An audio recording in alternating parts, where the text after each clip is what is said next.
Conçu, fabriqué et utilisé en Russie, le T-34 stoppa l'armée allemande et empêcha la prise de Moscou. Le Troisième Reich essaya de cloner le T-34, mais ces tentatives n'égalèrent jamais la puissance du colosse russe. L'histoire du T-34 est vraiment remarquable. Il n'est pas issu d'une longue expérience des chars. Il est le résultat d'un travail acharné au prix d'efforts inimaginables. Le T-34 est pour Staline le moyen de montrer que la Russie pouvait surclasser l'Ouest militairement et industriellement. C'est un très très bon char. Lorsque les Allemands l'ont découvert, ils ont été stupéfaits.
Le T-34 symbolise la lutte industrielle de la Russie contre l'Ouest capitaliste.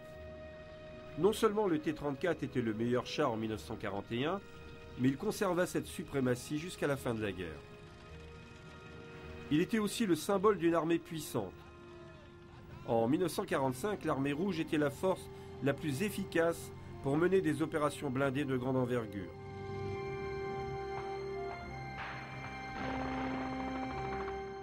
La Première Guerre mondiale avait été menée de manière très dépassée et la Russie avait en partie perdu cette guerre à cause de ses retards technologiques. La guerre civile menée entre 17 et 20 fut encore plus dépassée que la Première Guerre. Elle fut menée en grande partie avec la cavalerie, mais elle imposa dans la culture militaire russe une utilisation de la cavalerie pour des opérations indépendantes qui allaient être appelées plus tard opérations profondes.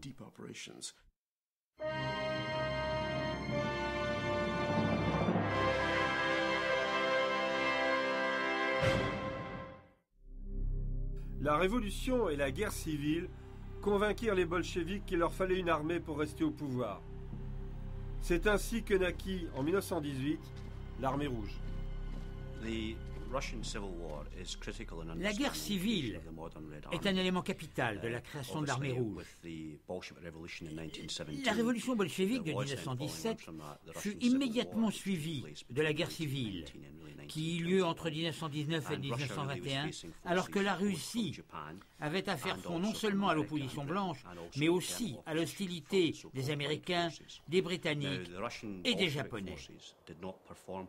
Les forces bolcheviques n'étaient pas spécialement performantes, et sous la pression, Trotsky rappela 40 000 officiers et sous-officiers du tsar pour mettre sur pied une armée rouge professionnelle.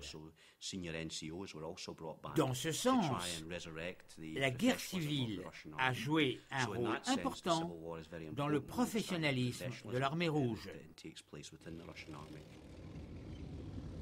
Au début des années 20, le gouvernement bolchevique balbutiant décida de ses priorités pour les années à venir. Mais il lui fallait répondre à de nombreuses questions. Tous commencent à imaginer à quoi ressemblerait une guerre future et quels moyens leur seraient nécessaires pour y faire face. Les blindés apparurent comme la solution idéale, compte tenu de l'étendue du pays. Lorsque vous avez un moyen rapide, mobile, avec une haute capacité de destruction et apte à opérer très loin de sa base, alors c'est cette arme qu'il vous faut dans un tel pays. Mais pour prédire le futur de la guerre, il fallait étudier la manière dont l'Ouest avait mené ses guerres passées. Les généraux russes analysèrent la Première Guerre mondiale et en tirèrent des conclusions pour leur plan de bataille contre la coalition capitaliste. Ils l'appelèrent la bataille profonde.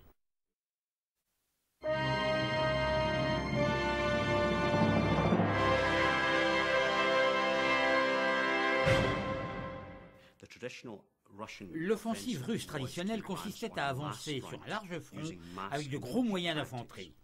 L'idée de bataille profonde était de réunir le concept de bataille mécanisée, utilisant les blindés, l'infanterie motorisée, l'artillerie mobile et celui de raid profond sur 50 km de distance avec des fronts de 100 km de large.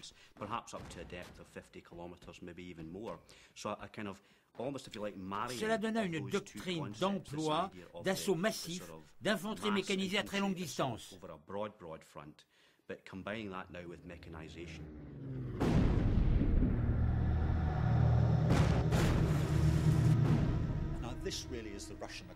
C'est la version russe du Blitzkrieg, menant des raids massifs avec tout type d'armes, opérant ensemble dans la profondeur du territoire ennemi.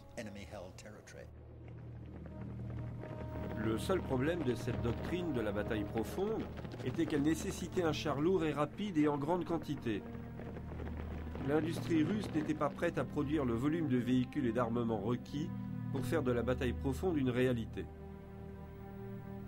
Mais cela allait changer.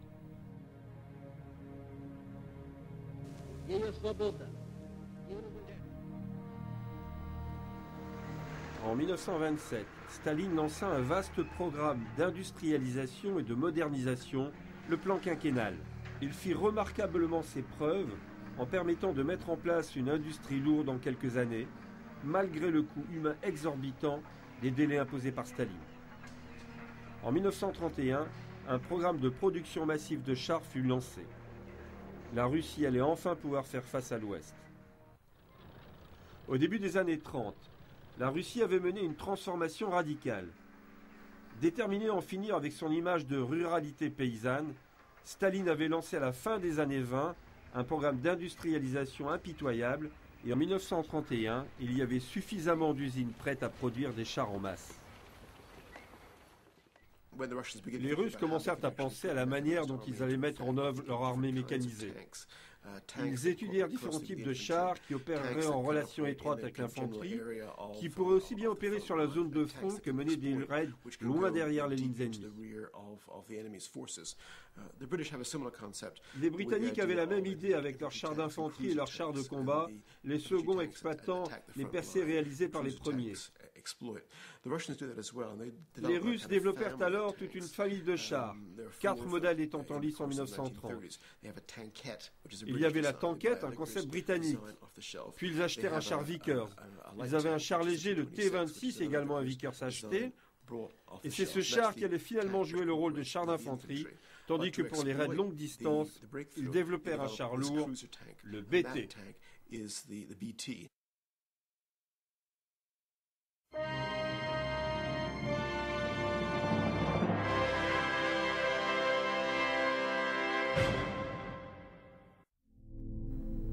Le BT apparut en 1930 lorsque les Russes achetèrent 2 chars Christie aux États-Unis.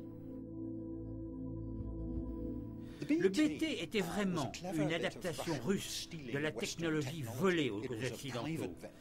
C'était une réalisation de la Christie Corporation. C'était plus une voiture blindée qu'un char, mais il était blindé et il avait des chenilles et des mitrailleuses. Il n'avait pas donné de bons résultats aux essais de l'armée américaine, qui n'accepta pas les suspensions Christie, contrairement aux autres pays. Mais les Russes étaient intéressés à en acheter 2. Mais comme les Américains ne reconnaissaient pas la Russie, il fallut faire le transport clandestinement en faisant passer les chars pour des tracteurs avant qu'ils ne soient développés en Russie. Sous bien des aspects, le BT donna aux Russes, ou tout au moins à certaines unités, ce qu'elles cherchaient. C'était l'arme parfaite pour ce type de manœuvre. Rapide et très mobile. Il était possible de frapper loin et très vite et de frapper dur.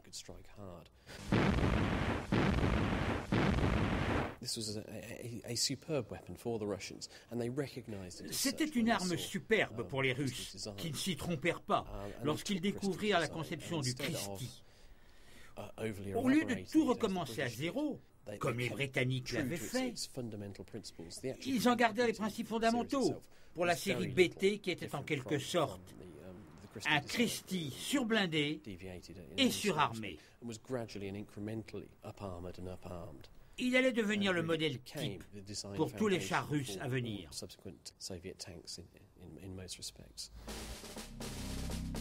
Les concepteurs de l'usine automobile Kharkov étudièrent le Christie aboutir au char BT-7. Ce fut l'une des grandes originalités des années 30.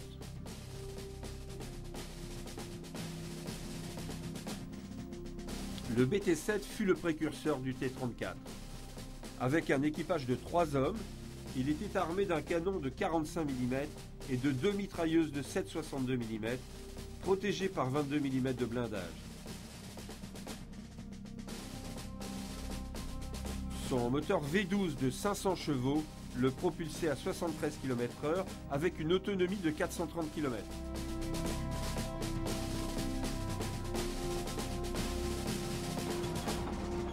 En 1937, la Russie avait subi une transformation fondamentale. Ces énormes usines dépassaient la production de l'Ouest. L'armée rouge avait la plus grosse force blindée du monde et elle était dotée du meilleur char de sa génération, mise en œuvre par une doctrine d'emploi sophistiquée. Staline avait atteint son objectif. Je pense que la compétition avec l'Ouest et la mégalomanie furent très importantes. L'idée d'avoir l'armée la plus puissante, dotée de l'équipement le plus rapide et le plus efficace, était primordiale aux yeux d'État russes, et pas seulement en matière de matériel militaire. Cela valait pour tous les types de biens. La raison pour laquelle les chars fonctionnèrent mieux que les avions est que vous pouviez construire des chars très lourds. Construire des avions lourds n'était pas une bonne idée, tandis que les chars lourds avec un fort blindage et une grosse puissance de feu pouvait permettre au gouvernement d'atteindre ses objectifs.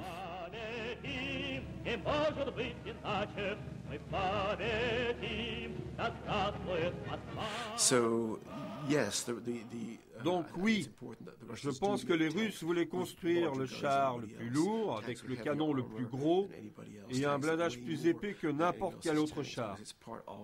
C'était pour eux un symbole de la puissance du socialisme face aux économies de l'Ouest.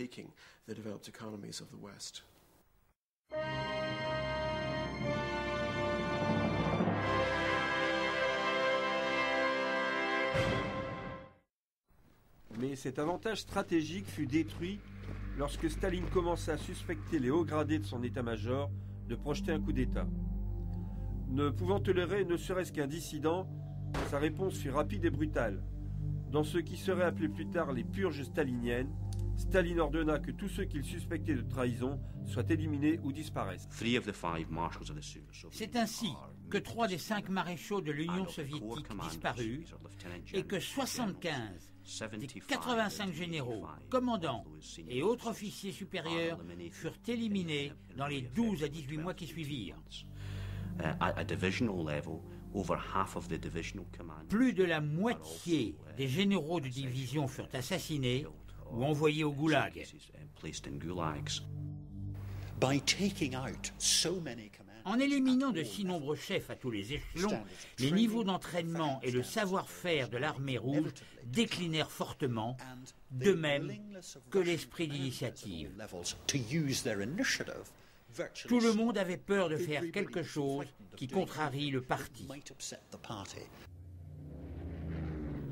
Les purges coïncidèrent avec la participation de l'armée rouge à la guerre civile espagnole, où Staline envoyait un certain nombre de BT et des T-26 pour aider les républicains. Cette expérience du combat en Espagne acheva de convaincre les chefs russes qu'ils étaient trop légèrement blindés. Mais le blindage n'était pas leur seul problème, il y avait également un sérieux travail autour des chenilles et des roues. C'était un concept intéressant car il y avait à la fois des roues et des chenilles. Cela peut paraître démodé à l'heure actuelle, mais à l'époque, la technologie des chenilles n'était pas encore parfaitement au point et il n'était pas superflu de faire le chemin jusqu'au combat sur roue pour ensuite monter des chenilles en moins de 30 minutes. Le débat entre roues et chenilles prit brusquement fin à l'hiver 1939 lorsque l'Union soviétique envahit la Finlande.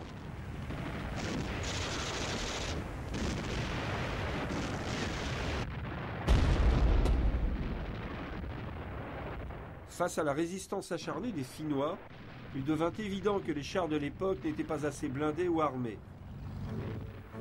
Mais les concepteurs du BT étaient convaincus qu'avec des chenilles, celui-ci pourrait être surblindé, surarmé, sans perte de performance. Cette nouvelle version du BT fut dénommée T-34, en hommage à l'année 1934, année du décret décidant une expansion massive des forces blindées soviétiques. 2 prototypes étaient prêts en janvier 1940. La production de masse débuta en juin et le premier T-34 entra en service en septembre de la même année. Le T-34 était l'un des chars les plus extraordinaires de la Seconde Guerre mondiale. Il était dirigé par un équipage de 5 hommes, armé d'un canon de 76 mm ainsi que de 2 mitrailleuses de 7,62 mm.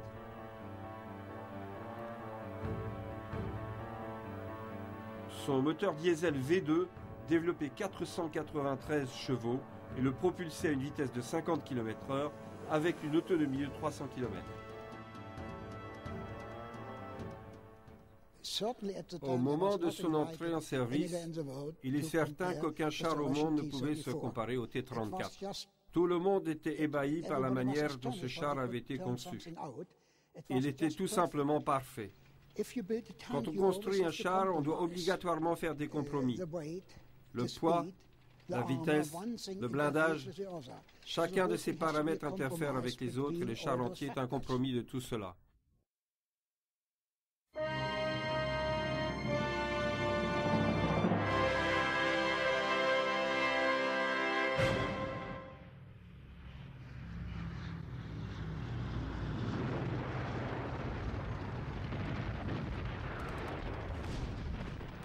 Le T-34 connut son baptême du feu en juin 1941, lorsqu'Hitler rompit son pacte de non-agression avec Staline et déclara la guerre à l'Union soviétique.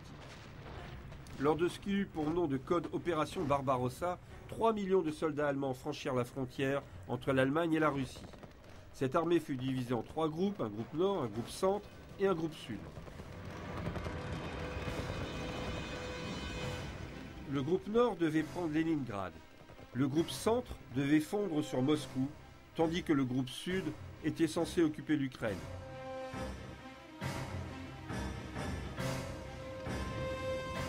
Sur le papier, les ressources soviétiques semblaient fantastiques, avec 21 000 chars comparés aux 3 300 chars allemands. Et rien n'aurait pu préparer l'armée allemande au T-34. Après une série de victoires en Europe, les tankistes allemands avaient l'habitude d'enfoncer facilement toute résistance blindée. Le T-34 eut un effet dévastateur. Otto Bense était fantassin dans le groupe Nord.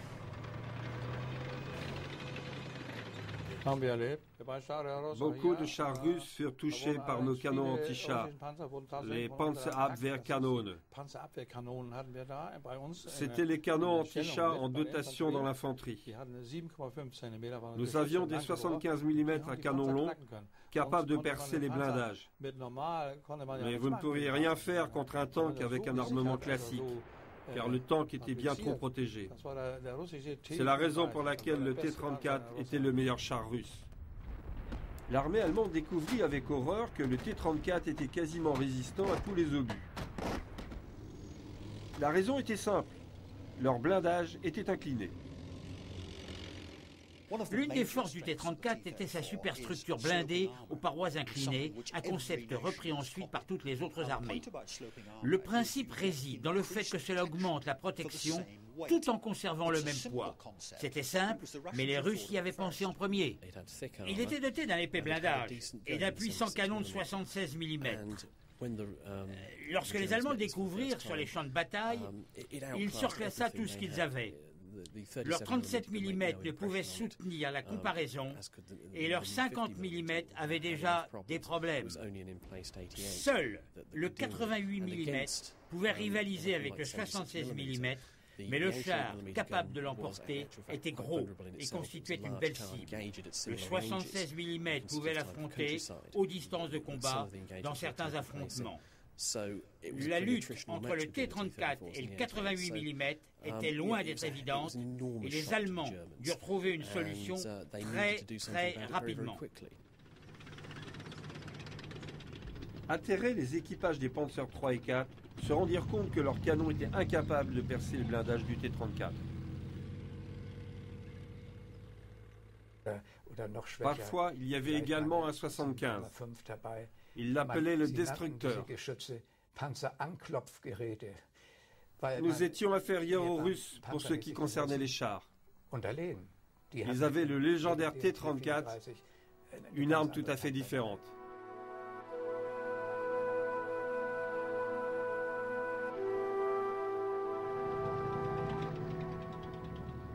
Les Russes eurent de sérieux problèmes au début de l'opération Barbarossa.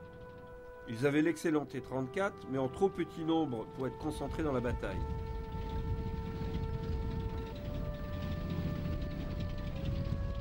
Le T-34 posait un problème tactique à l'armée d'Hitler, mais l'entraînement de l'armée allemande et sa doctrine d'emploi lui permirent de surmonter cet inconvénient.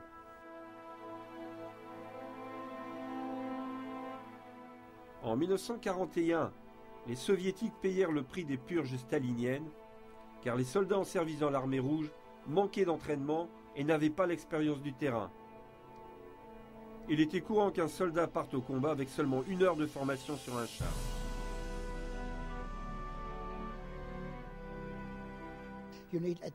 Il faut au moins 6 ans d'entraînement intensif pour faire son travail correctement, mais Staline avait éliminé des centaines d'officiers de haut rang.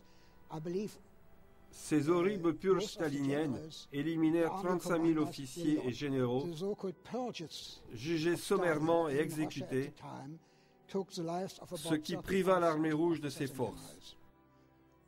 Tous ont été tués sans aucune forme de procès. Et bien sûr, juste au sortir d'une guerre civile longue, la Russie se trouva dans une situation très difficile.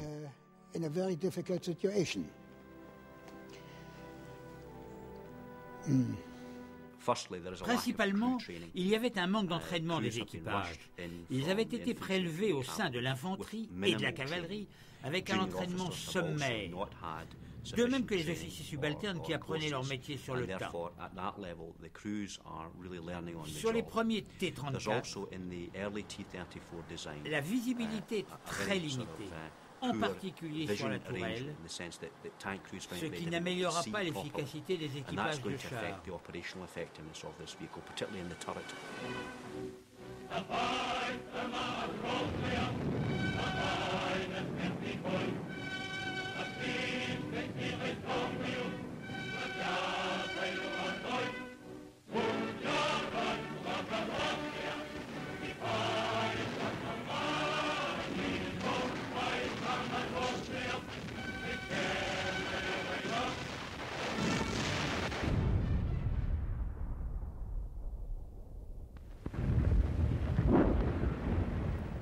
La communication au sein de l'armée rouge était épouvantable. Beaucoup de soldats étaient illettrés et il y avait un manque cruel de radio rendant le commandement presque impossible.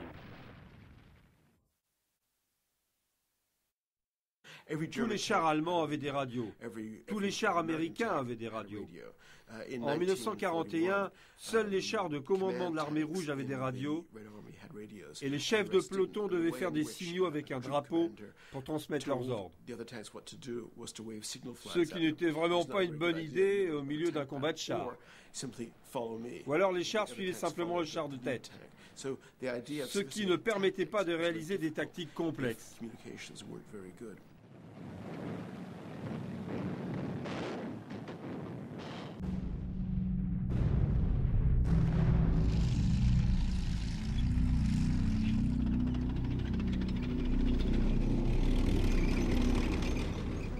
En octobre, le groupe Centre était à 25 km de Moscou.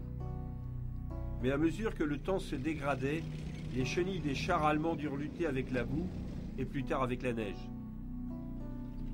Le T-34, lui, avec la suspension du Christie, ses larges chenilles et sa faible pression au sol, restait mobile.